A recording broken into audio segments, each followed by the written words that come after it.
सुनाऊंगा जी। वो शेर ये है कि मैं जब मर जाऊं तो मेरी अलग पहचान लिख देना।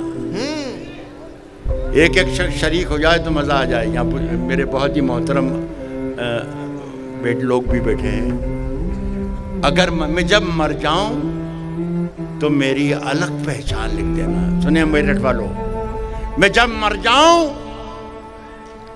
तो मेरी अलग पहचान लिख देना।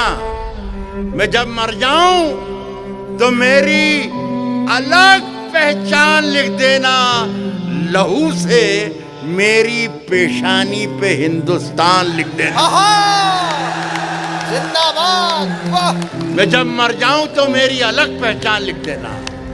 लहू से मेरी पेशानी पे हिंदुस्तान लिख देना।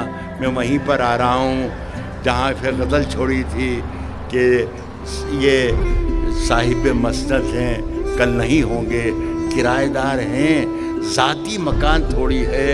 शेर मेरा, मुझे अफसोस दुख ये होता है दोस्तों कि मेरा ये शेर जहाँ जहाँ ये चल रहा है एहतजाज, वहाँ वहाँ का बैनर बन गया।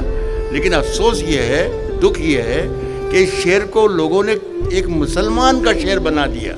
न ये शेर मुसलमान का है, न ये शेर हिंदू का है, बल्कि हर उस हिंदुस्तानी का शेर है जो अपने वतन के लिए, अपनी मातृभूमि के लिए, अपनी सरजमीन के लिए हर वक्त सीना खोलकर खड़ा है, जान देने के लिए।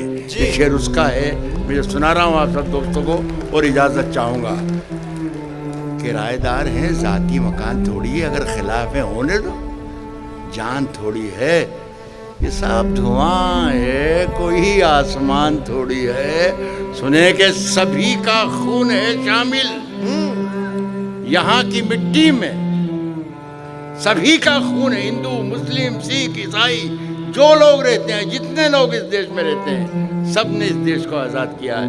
सबका खून यहाँ शामिल है, सभी का खून है शामिल यहाँ की मिट्टी में। किराएदार हैं, ज़ाती मकान थोड़ी है, सभी का खून है शामिल यहाँ की मिट्टी में। किसी के बाप का हिंदुस्तान थोड़ी है। बहुत बहुत शुक्रिया, बहुत बहुत। मैं चाहता हूँ जोरदार तालियों से आप इस कार्यक्रम का समापन करें।